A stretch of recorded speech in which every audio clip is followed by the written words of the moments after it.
Welcome home. We are WNST, AM 1570, Tassa, Baltimore. We are Baltimore positive. We are positive because we're in Ocean City, Maryland. It's all brought to you by our friends at the Maryland Lottery. I have the Lucky Sevens doubler, the pressure luck. I'm not going to give the whammy to the mayor of Ocean City here, but, I did come by, and Lauren here from the mayor's office has a Mako cookie. So Mako, it looks like something out of Jimmy Buffett or like fins up, fins left. I'm not sure what it is. I'm not going to eat your delicious sugar cookie there because I got some cookies from the Ugly Pie yesterday over at Salisbury. But I'm down here in Ocean City doing Mako, and this conference comes every year. The mayor comes by. Mayor Rick Meehan is here. And you're not just like the mayor of Ocean City. You're a Baltimorean like us. I mean, you're just a recovering Baltimorean coming down here, right? Well, that's correct. I grew up in Baltimore, grew up in Towson, and went to high school at Delaney High School, right in the middle of Baltimore County. I drive better all the time. A University of Baltimore graduate. So Me too. Then I migrated here to the Eastern Shore and to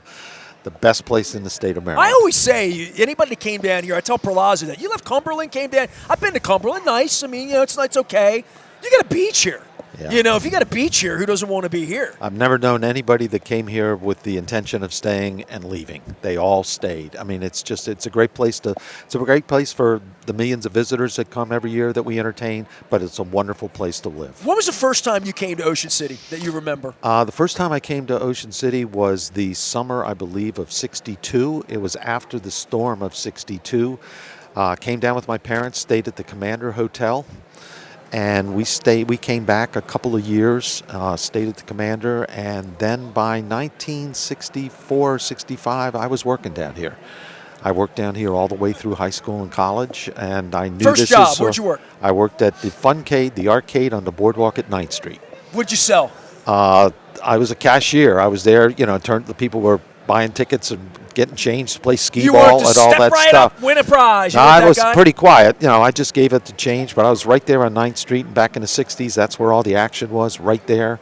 Was the Guess Your Weight guy from the Inlet doing it then? He might have been up there. Yeah, he might have been up there then. Some of those guys. It was age or weight, right? It was age or weight. Age or weight. Right. It was a great spot to be. It was a great way to, work, have a job, learn to live up. I was living with my friends, when I was like 16 years old, and it was a great experience. And I knew this is where I wanted to be.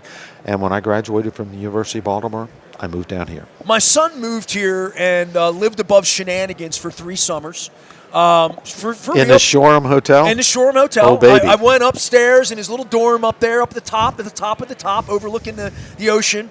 And he worked at Secrets for 3 summers as the Scopy picture guy. Oh, okay. Yeah, so he banked in, you know what I mean? And I'm thinking, that's even better than being a Scopy out on the beach because you get the sunburn and all that. Yeah. But Scopies, man, that was the thing here. You got a little telescope in the 70s? It is, and it's still going strong. The telescope pictures, everybody has some of those telescopes somewhere in a drawer, and you pull them out and you look at them, and it gets you, generations purchase those, and they do it every year to keep up their little keychains with the telescope pictures. It's one of the Ocean City traditions, and it's something that we think is very important for Ocean City. Well, I went through this with Tom. That smiley face when I see the logo, I think it's maybe the best logo I've ever seen. I mean, I'm trying to think of any other logo that I look at, and I see a sun, a smiley face, an O, and a C, and I'm thinking, boy, that thing was built for you. How did we wait 100 years to figure out that logo? That's great. Somebody was probably in our advertising agency was sketching something out, and all of a sudden, wait, what is this?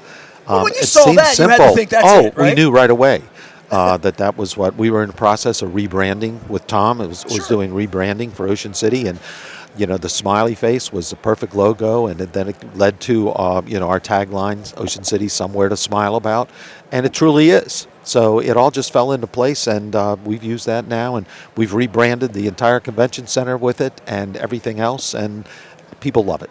People love it. There's a big smiley face and on the boardwalk at 4th Street. Right in front of Shenanigans, right in front of the Shoreham Hotel. Right. And it's right on the end of the boardwalk. It's these big letters that say smile with the smiley face. You can't even imagine how many people, it's huge, and it's about as big as the backdrop of this booth, stop there and have their picture taken with that right there on the boardwalk. So it's catching on. Everybody loves it. Well, your pride for Ocean City beams through. Mayor Rick Meehan is here. We're at the Mako convention. Talking about Mako and events like this. This happens every year. I was coming down before Mako. I sat with you at the Harrison before the plague, probably 7-8 years ago. all of the concerts that have come, every time I brought you here, it's been a couple years since I've had you on, the concert thing has become, and Tom and I talked about it, I am blown away that it never happened here before. I told him I went up to Dewey Beach in like 91 to see a concert. I went down to Virginia Beach in the late 90s, and they were doing festival weekends. That was something that I don't know, there was a reluctance here, or could you pull it off, or couldn't you? But clearly that has become, these are Super Bowl weekends for this town, right? There's no doubt about it, right? Absolutely. And we were lucky enough to partner with C3, which is a huge concert promoter. And they came to town. I met with them. They just happened to come in my office one day with a couple of the guys from OAR. Mark Roberge. Mark was in there. Yep, Mark came in. Good Marylander. Exactly. Right. And they came in to tell me that they were looking to do a concert in Ocean City. They were Marylanders. They wanted to do something here, and we started to talk. And I turned them over to Palazzo, who had just started working, had just come back to work for the town of Ocean City. And the next thing you know, we've got Oceans Calling, we've got Country Calling, we've got Boardwalk Rock. And these concerts, I mean, I'm sure Tom was talking about it, they bring 55,000 people to town. And it's who stay. Right. And it's the south end of the boardwalk. We actually close everything off. We've included the boardwalk in the concert venue. Nobody else does that. So that's part of the concert venue. So everything south of North Division Street is the concert venue for 55,000 people. They've been terrific. They've been sold out, every one of them. We're going to continue on. No rain. No rain. No rain. We had rain. We had to cancel the first year because we had a hurricane. You guys were ashen-faced, too, because I had to talk to you about it the next year, and you're like, we put all this into it. It didn't happen, but it's going to happen. I remember you guys over around the corner. You guys like, we're seeing this through. We're going to do this, yeah. Even though we disappointed people and the weather. This is going to be a thing. And here we are, 3-4 years later, and nobody remembers the rain from a couple years ago. All I know is everybody in my life's like trying to, like I said to Tom, like, get a room. Can you help me out with that? Give me a ticket. Well, a ticket I'll figure out, but the room, the room is hard too. Can I sleep on the beach? You'll throw me off for that, right? No, we'll throw you off for that. I figured you so would. you can go to Assateague and do that, then come on over for the concert. So there's a way to do it. No mosquitoes over there or anything, right? Oh, no, not at all. No, I'll get a room. I'll figure it out. But everything we do is weather dependent. And, we're going to have those things where something's going to get weathered out, whether it's rain, whether it's a storm. I mean, it's the exception to the rule, but it's something we've learned to make adjustments with. And you just have to do that when you're right on the coast. All right, so I'm going to ask you the political question. Sure. Here. What's important in Ocean City as the mayor? What keeps you up at night? What's first thing get you going in the morning? What are big projects? And then obviously when you get in the middle of summer, you're just, you're flying with it, right? I mean, the winter is more for planning. The summer is more for hold on to the rails and, let's get through the summer and make things happen. But what's important here long term? I hear so much about the wind in the towers. I hear a lot about the sports complex. Obviously what happened here in the middle of the night shows up on my timeline within 30 seconds. All I know is when I come down here, I have great experiences always when I'm here, and one crazy incident starts to define any place, not just Ocean City, but that's not the biggest problem here isn't crime at all. I mean, it just isn't. Not at all. Public safety is our number one priority. That's it. Number one priority. People want to come somewhere where it's clean and it's safe, and we have the reputation for being both. And that includes lifeguards, by the way. And that's our number. And the lifeguards on the beach. I would say the number one thing down here is be careful in the water. Beach patrol, our police officers, our public safety officers, our EMS, all of our public safety divisions. I mean, they're the most important thing for us is to make sure that we keep our community safe and we have the services available and necessary as somebody has something, a medical issue or whatever, and you can come to Ocean City and those things will be in place. And that's our number one priority. Sure, we have other issues. The offshore wind, you mentioned that. I've been battling that for 8 years. It's hard to believe it was 8 years ago that I first saw the renderings of what they were proposing to build off our coast. And I raised an objection to it and wanted to have a discussion about it. And nobody listened. Nobody has listened to us for 8 years. And 8 years ago, these proposed turbines were 6 megawatts and they were about 350, 400 feet tall. Today, they're 18 megawatts. They're 938 feet tall. They're 2 times the height of the tallest building in Ocean City.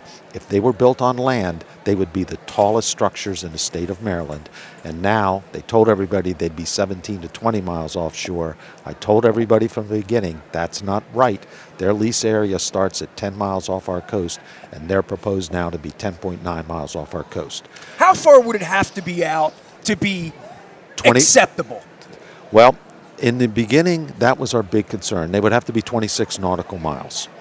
And that was our concern, was the distance. Now, that's not far because from what I understand, when these boats go out to catch marlin, they're going way further than that. They're going way right? further. Yeah. And in other areas, in Virginia Beach, they're 26 miles offshore.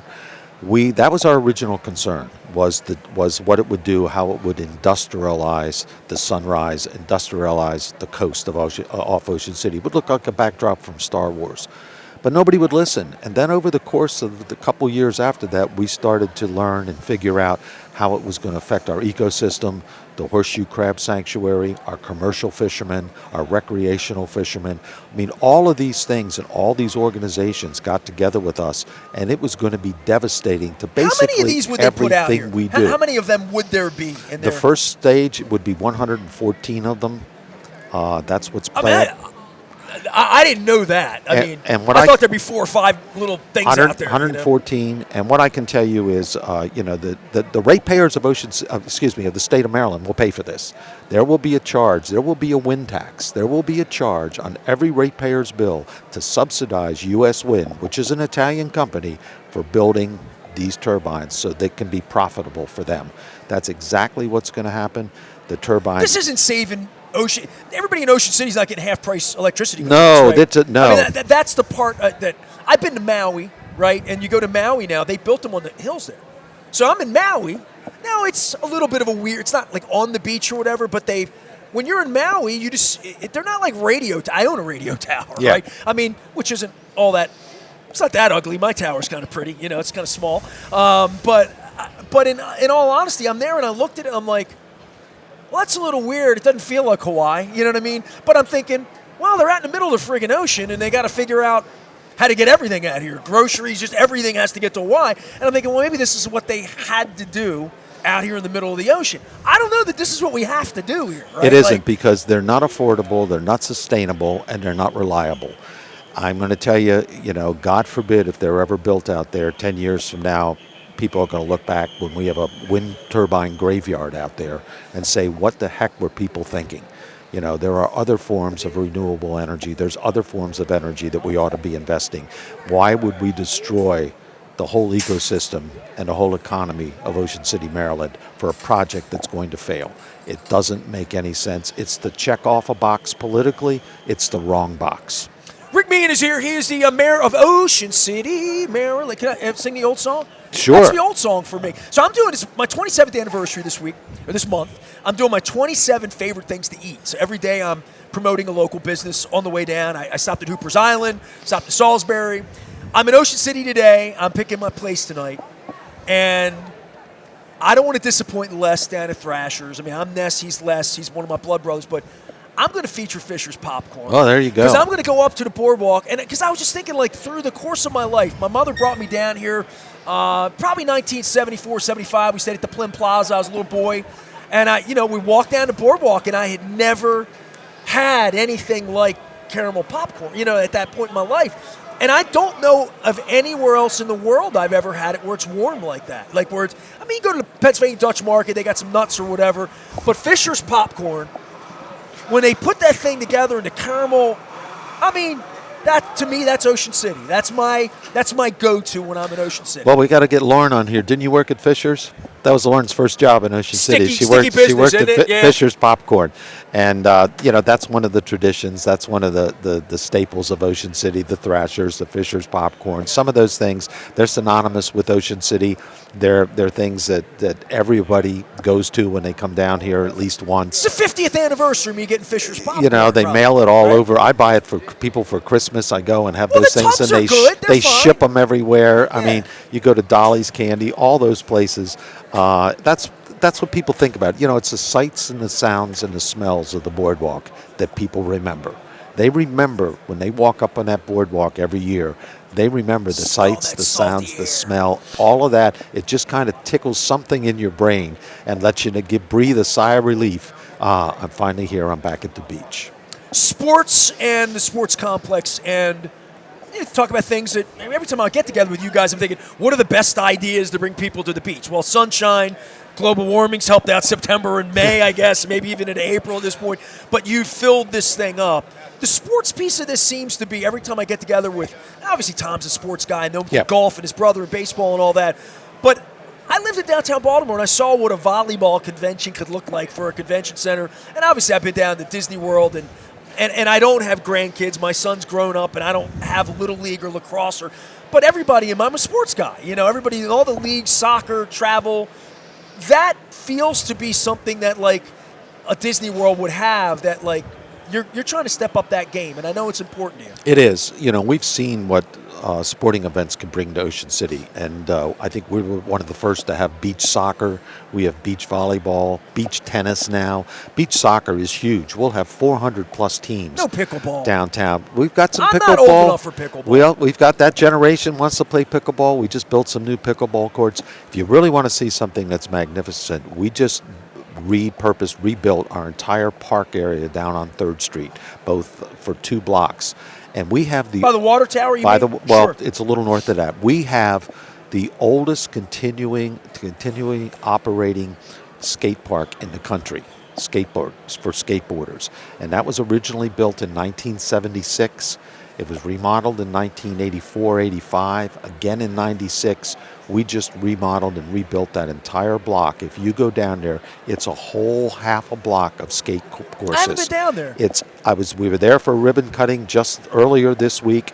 All the kids are out there for skateboard camp. I mean, it's fantastic, and it's the oldest operating one, continuously operating one in the state. Hey, you kid on a skateboard, get off the boardwalk. Well, I remember that. That right? is exactly why it was originally built with donations back in 1976, because then Mayor Harry Kelly got the council to pass a law prohibiting skateboards on the boardwalk or on city streets.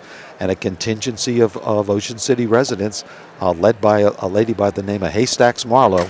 Her sons were skateboarders, and she said, "You've outlawed skateboarding on public areas. We need a place to skate." And she fought for it, and that's how the skate park began. And now it is absolutely beautiful, and it's so well used. Our basketball courts, that whole area. But sports are a big part of Ocean City. We have huge wrestling tournaments and volleyball tournaments right here in Convention Center. But we need more room. And I know you talked to Tom Palazzo. Our goal is to build a first-class sports complex. Our challenge is we don't have the room on the island. We don't have room in Ocean City proper, so we have to go outside of Ocean City, somewhere in close proximity to Ocean City. Something that's literally on a footpath of this size, right? The size of the convention center, right? Actually bigger, almost. Okay. I mean, you're going to have fields too, right? We're looking at 10 to 12 multi-purpose fields, plus a building of about 150,000 square feet. And it would host all types of tournaments and sporting events on a year-round basis. The challenge has been to find a piece of property because it's outside the city limits and deal with another agency and another government in order to find a spot to do it. But we've been working on it. We have a committee that's working on it. It will become a reality. I often say good things take time. Well, this is one of those good things. It's going to take us a little time, but it's going to happen. I think it was 50 years ago this summer that my uncle ran the bonfire. My Uncle Omar Aparicio. We lived in the summer. He had a place on 28th, 29th Street, a little apartment. I watched Charlie's Angels out there when I was a kid in the 70s in the summer. We came down here. But it was a very competitive softball league that Phillips, the Bonfire, all the brands. I played in it. Embers, back in 75, 76. And they would all get together.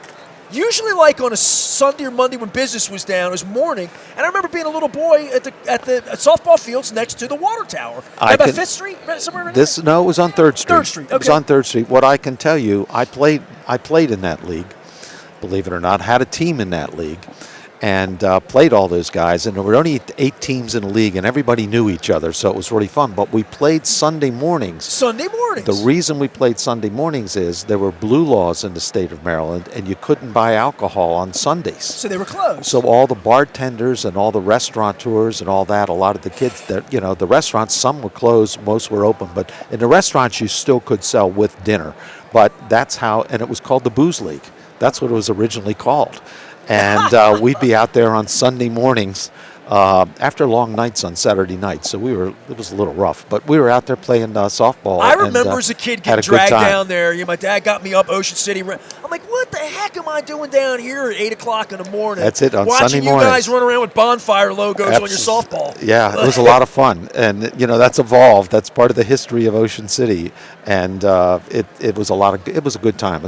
Look, working down here, growing up here, it's just a great place. There's so many things to do, so many opportunities for kids. It's a great place to raise your kids. Well, you tell everybody with Mako that I love where they put me here because I'm in front of the garage doors. They just shut the garage door, so it's going to be 12 degrees in here soon. All the sunlight went away. But I told Tom was here. I almost always call him Sam because he looks like Sam Looks to like me. Sam. And I've known Sam longer and better. But the place I stayed, I was looking at it. My senior week, 5 senior weeks, I'm not, you don't come to just one senior week in the 80s, was right here at the convention center. Like, I could see my condo. Right from there at out the Thunder window, Island. like literally right here on 38th Street. It was where my condo was, and I think I'm sitting here broadcasting when I began the day, and I'm like looking at every memory I had. In Start that 1988, flashback, 89, every girl, all the buddies I was with, the beer we drank, the neighbors we had, senior week, every memory, whether it's 1975 as a little boy being here, or whether it was Fisher's Popcorn, it's a heightened sensibility when you cross the bridge. It is. Because everything that happens here, you sort of remember it. You do remember it. Somehow it's etched in your mind forever. And like we talked about the sights and the smells of the boardwalk, as soon as you get back into Ocean City, all those things come back. They're pushed to the front somehow, and you remember all those good times. And it's a wonderful place. And, we're very proud of the fact that we can entertain 8 million plus visitors a year. And so many of those visitors are return visitors, generational visitors that have been here with families through generations. And, that's what I see. And those are the people I get to talk to. And I'll tell you what, it really makes me proud of our community. Well, it's, the worst thing is when you have an incident down here at 3 in the morning and it shows up at 5 in the morning and the whole world's talking about it. And I'm thinking, one bad thing happens down here, 10 million good things happen down here, and that's always I'm proprietary about that. It makes me angry when people come down here and try to wreck somebody's experience, And then I hear about, I can't go to Ocean City anymore. I'm like, what's wrong with you people? That's exactly right. Millions of people come down here. There's going to be incidents. We get through those incidents, and I know you're proud of how you handle that stuff. We are, and they're isolated. Unfortunately, in this day and age, in the world we live in, we're not immune to everything that's happening around us. But it's an exception if something like that happens here. But especially during the summertime, look, we're Times Square as far as the state of Maryland is concerned. We're high profile during the summer. So if you're trying to draw attention to yourself, unfortunately, people choose Ocean City. But what we do is try to discourage that because we do have a tremendous police force. We do have a great intel on what's going to happen, when it's going to happen, and we're always prepared. And our goal is to keep those things from happening. But like you just said, every once in a while, if it happens, we're going to contain it and we're going to move on. And we moved on, and I'm going to be out on the beach. There's nothing better than waking up here at 6:30 in the morning like I did today and just seeing the town as the sun's coming up and it's quiet. You can get up and down the coastal easy, get in and get a coffee. But I love Ocean City. I love being here. Good, yeah. Appreciate you, Rick. Thank you, Nestor. Thank you so much. Mr. Mayor Rick Meehan here, joining us here. We're in Ocean City, Maryland. It's Mako. I got my little cookie. I'm not going to eat your cookie, Lauren. I'm going to make sure you eat. I had enough cookies, man. I'm a cookie monster here at this point. Mako is a great event for Maryland. Everybody comes down here. It's great to have the mayor stop by. We're going to have a lot of guests. Senator Chris Van Hollen's going to be stopping by. We have 3 different county executives stopping by, talking about local government, talking about Ocean City, and I'll see you in a couple weeks. Okay. I mean, when Lenny Kravitz shows up, my wife and I are going to be here. Good. If Lenny's going to be come great. down here and shake it, you're going to order good weather for me, right? We got it. You got it. You put your order in early. I'm so 5 we'll weeks out. I'm coming back down to Ocean City. Football season ahead.